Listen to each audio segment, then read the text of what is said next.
Em 2024, você vai poder reviver a invasão da Normandia em primeira mão com a expedição Sala de Guerra nos 80 anos do Dia D. Um passeio imersivo completo pelas praias, museus e outros locais históricos que fizeram parte de um dos momentos mais importantes do século XX. Acesse normandia2024.com.br para mais detalhes e assista a nossa live para tirar todas as dúvidas. Os links estão na descrição e corre lá porque as vagas são limitadas. Um dos nossos membros aí premium, o TB de Jesus, fez uma pergunta bem interessante para mim essa semana. Olha só. Bom dia, eu tenho uma dúvida.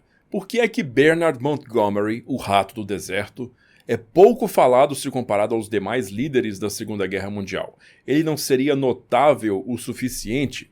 Bom, basta a gente dizer que Bernard Montgomery é uma das figuras mais polêmicas da Segunda Guerra Mundial. Ele é um grande líder militar, até hoje tido como uma das cabeças da vitória aliada na Segunda Guerra Mundial, mas quando analisado por historiadores militares, não pela literatura geral, a figura de Bernard Montgomery passa por um escrutínio que não consegue salvar aquela imagem constituída de 1945. E pra gente não ficar dizendo só que ele era um cara polêmico, a figura do Monte fica numa balança entre dois pesos. Ele era desprezado e odiado por muitos dos seus pares, mas ele era sim adorado, admirado por boa parte dos seus comandados, dos seus soldados. Então quem é que na verdade foi esse figura Bernard Law Montgomery? Monte nasceu numa família até bastante grande em Surrey, na Inglaterra, e o pai dele era um religioso, era um sacerdote, que foi inclusive nomeado bispo da Tasmânia quando ele era bem pequeno e a família teve que se mudar para lá para seguir o pai. Acontece que enquanto o pai estava ocupado lá com os deveres eclesiásticos dele, a mãe dele era muito violenta em casa e realmente descia a mão, batia muito forte nas crianças todas. E no Monte em particular, por alguma razão, eu sei que ele se tornou um grande rebelde, um grande valentão por conta dessas provocações, dessa violência que ele recebeu dentro de casa. Esse comportamento dele também colaborou para ele ter escolhido justamente a carreira militar para poder seguir, Então ele entra no exército britânico, ele vai para a academia de oficiais e ele é comissionado tenente alguns anos antes da Primeira Guerra Mundial. Quando a Primeira Guerra Mundial começa, ele está lá no comando de um pelotão e ele vai para a linha de frente na primeira batalha de Ypres, que ocorre ainda em 1914. Nesta batalha de Ypres, ele toma um tiro direto no peito de um sniper alemão e outro no joelho. O cara cai no chão, todo mundo já começa a acender a vela do caixão dele, mas de repente, alguns meses depois, o Monte se recupera do ferimento e aí passa uma convalescença e volta para a França, para a linha de frente, em 1916, desta vez já como capitão e desta vez já como oficial de Estado-Maior. Para vocês entenderem, o Monte liderou esse ataque de 1914 da linha de frente. Ele entendia que o seu dever como oficial estava em liderar seus homens e dar o exemplo. O que ele viu a partir de 1916 como oficial de Estado-Maior destruiu a fé que ele tinha no alto comando do exército britânico. Porque quando ele voltou para a linha de frente na França, ele deu de cara com quem?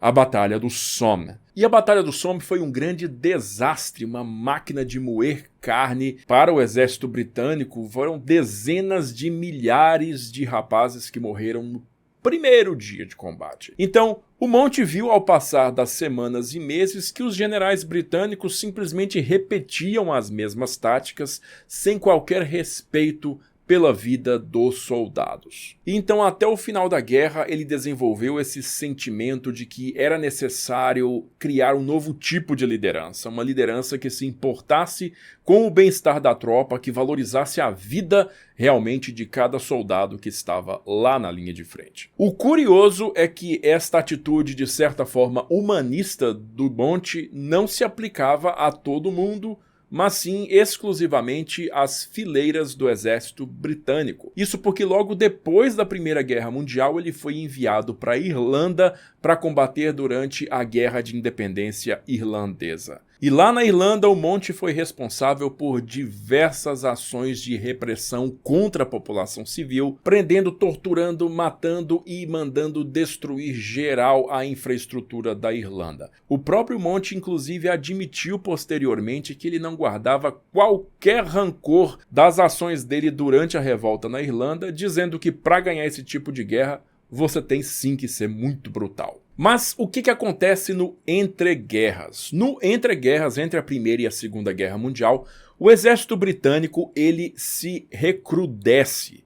Ele se torna de novo aquela força que prima pela pureza dos uniformes, pela ordem unida, pelos desfiles, pela marcha, pela pompa do cargo. Então, estavam de volta no comando os oficiais da alta classe, né? Os oficiais aristocratas, que na verdade sempre estiveram no comando, mas que depois da vitória na Primeira Guerra Mundial, arrastada pelas tropas americanas, né, no final do conflito, tiveram seu prestígio restaurado e todas as práticas também. Montgomery não tinha essa linhagem e não queria participar dessa festa, então ele era um elemento dissonante dentro do exército britânico durante o entreguerras. Ele era o tipo de oficial que queria fazer com que sua tropa ficasse realmente pronta para o combate e não somente para deveres cerimoniais. Então, em 1939, quando ele recebeu o comando da 3ª Divisão de Infantaria, ele imprimiu um ritmo de treinamento muito intenso, bastante diferente do padrão do exército britânico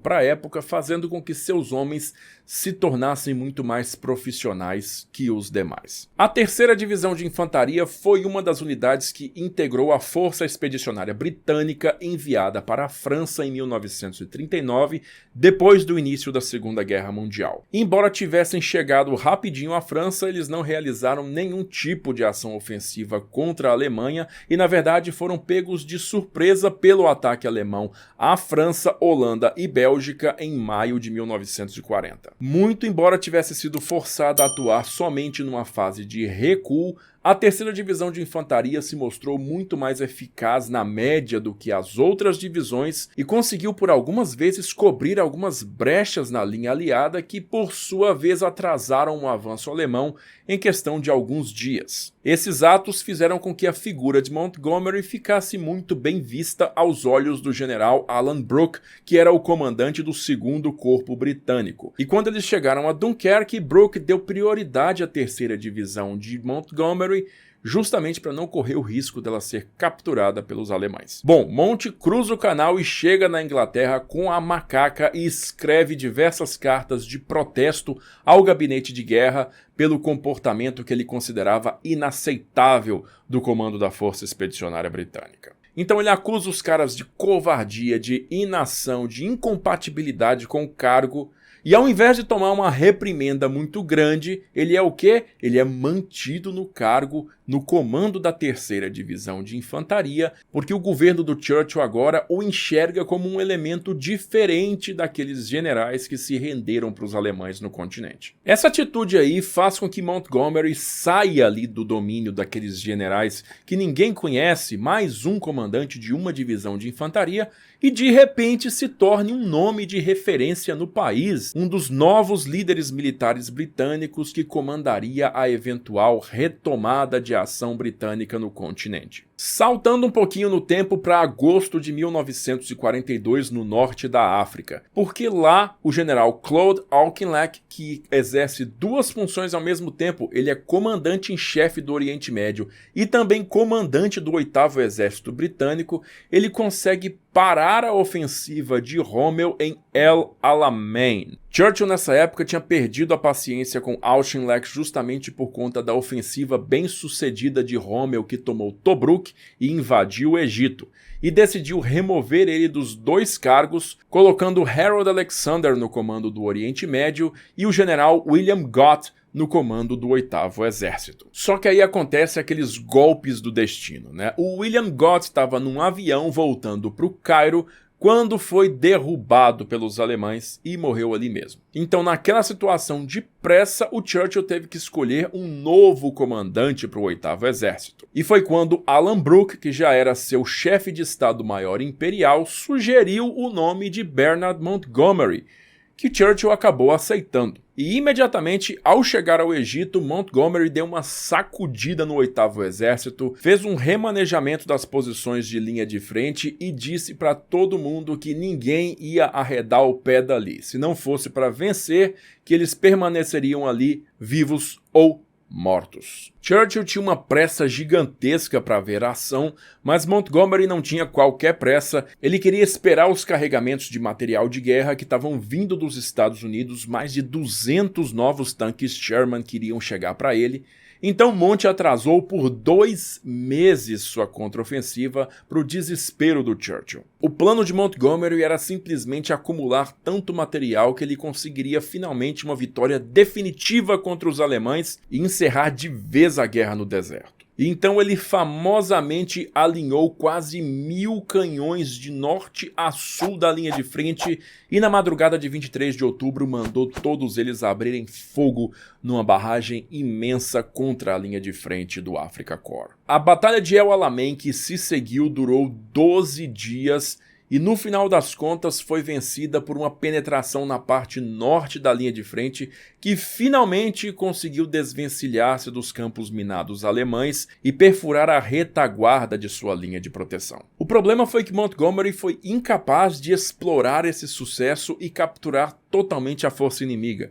Na verdade, Rommel conseguiu evacuar suas forças do Egito, deixando para trás um bocado de unidades italianas e recuar pelo caminho todo até a Tunísia. E mesmo na perseguição, Montgomery, que tinha muito mais viaturas motorizadas e muito mais combustível que Rommel, não conseguiu alcançá-lo e deixou ele chegar até a linha Merethe, que já fica na divisa entre a Tunísia e a Líbia. E tem inclusive uma passagem curiosa durante a vitória de Montgomery em El Alamein, porque ele capturou o general Wilhelm von Thoma, que era o segundo em comando do Erwin Rommel. O que aconteceu foi que ele chamou Thoma para poder jantar com ele naquela noite. E quando Churchill ficou sabendo disso, leu um telegrama, ele famosamente disse: "Pobre desse general von Thoma que teve que aturar o Monte num jantar inteiro se gabando do que ele fez durante o dia." Depois da vitória contra o eixo no norte da África, finalmente os aliados passam a agir em conjunto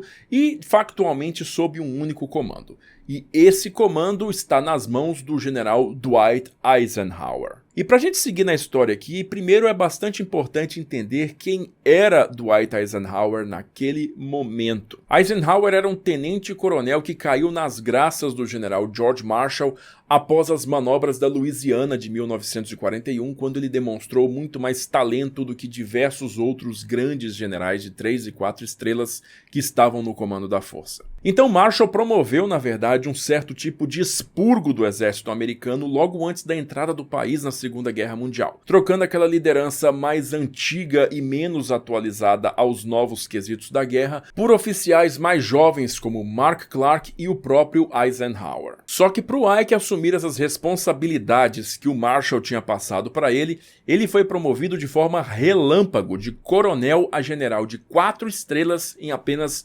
2 anos. E aliás, como eu já falei naquele vídeo sobre a guerra da logística no Mediterrâneo, que está aqui na sala de guerra, Eisenhower assumiu uma responsabilidade muito maior em 1942 do que a que John Pershing havia assumido em 1917 na Primeira Guerra Mundial. Pershing somente comandou tropas americanas, enquanto Eisenhower teve que comandar uma coalizão de países aliados. Eu falei isso tudo para chegar nesse ponto aqui. O primeiro plano de invasão da Sicília, que foi elaborado por Eisenhower com concordância de Harold Alexander, comandante do Oriente Médio. Ele previa o desembarque do 8º Exército Britânico no sudeste da ilha, como aconteceu de verdade, só que o 7º Exército Americano do George Patton iria desembarcar na parte noroeste da ilha, bem próxima de Palermo, para poder já capturar no ato esse que era o maior porto da ilha, a capital da ilha também, e consequentemente favorecer o desmonte da resistência inimiga na Sicília. Monte viu esse plano e ficou furioso, dizendo que aquilo era um desperdício logístico, uma obra condenada ao fracasso. Ele pediu uma reunião com Eisenhower e apresentou seu próprio plano, que desta vez colocava o 7º Exército americano para desembarcar no flanco esquerdo do 8º Exército britânico, para que agisse meramente como elemento de apoio ao seu próprio avanço. Eisenhower, que ainda era bastante inexperiente nessa esfera política,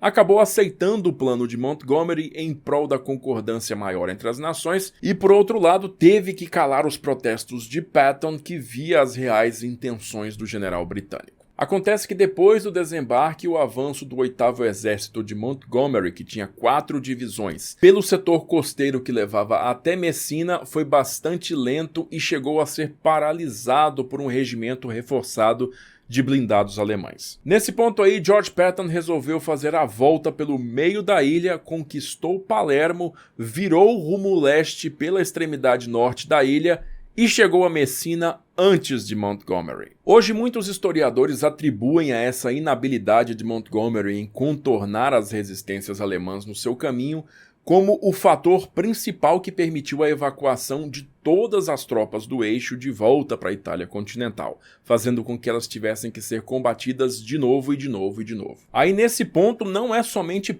Patton que já tem uma certa ojeriza do Montgomery, mas também Omar Bradley por conta dos constantes distratos e provocações que Montgomery fazia contra tropas norte-americanas. Mas não era só os americanos que tinham esse tipo de opinião dele, não. O próprio Alan Brooke agora também já se voltava contra a figura de Montgomery, criticando-o pessoalmente por não saber se portar na frente de outras autoridades, quando quase sempre agia de maneira indelicada ou mesmo rude. E o almirante Andrew Cunningham, comandante da Royal Navy no Mediterrâneo, chegou a proibir a menção do nome de Montgomery pelo seu Estado-Maior durante as reuniões. Monte ainda comanda o 8º Exército no começo da invasão da Itália, mas ele logo é chamado para a Inglaterra para o planejamento da invasão pela Normandia. E lá ele acaba sendo nomeado por Eisenhower como comandante das tropas de invasão. A justificativa, para tanto, é que no dia D chegariam nas praias mais soldados britânicos do que propriamente norte-americanos, fazendo com que a nomeação de um comandante britânico geral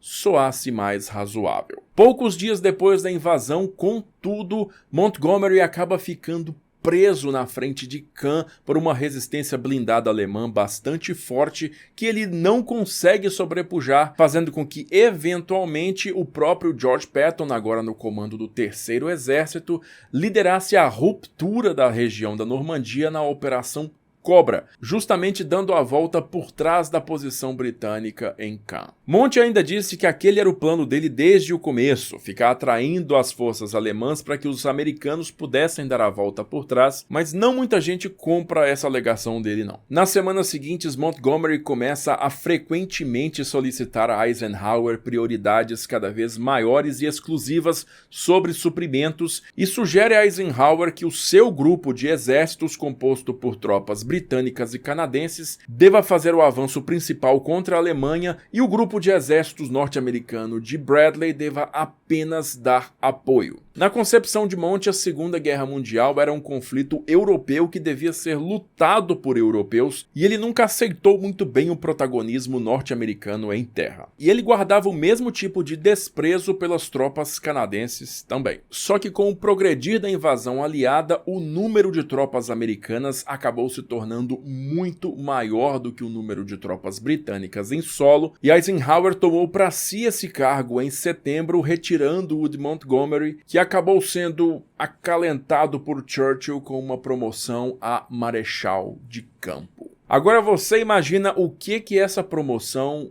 acarretou dentro das fileiras americanas. De repente, Montgomery, que era um subordinado de Eisenhower, tinha uma patente maior que a de Eisenhower, que na verdade não podia ter uma patente mais do mesmo nível, porque não existe marechal de campo nas Forças Armadas norte-americanas. E isso é uma das coisas que acaba favorecendo a aprovação da patente de general de 5 estrelas, né? O General of the Army, que acaba sendo concedida a Eisenhower no final daquele ano. Se você quiser saber mais sobre isso, vai ver nosso vídeo sobre patentes do exército norte-americano. Mas aí chega mais um episódio da carreira curiosa de Monte. a Operação Market Garden. Quando os caras estão ali, na Bélgica, tinham capturado o porto da Antuérpia, Monte sugere que eles possam dar uma finta na linha Siegfried e entrar na Alemanha pelo norte desprotegido através da Holanda. E para esse plano dele funcionar, é necessário a captura de 3 pontes. Ele desenha o plano em questão de 2 semanas e apresenta a Eisenhower, que por alguma razão aprova, mesmo com indicações fortíssimas de que divisões Panzer da Waffen-SS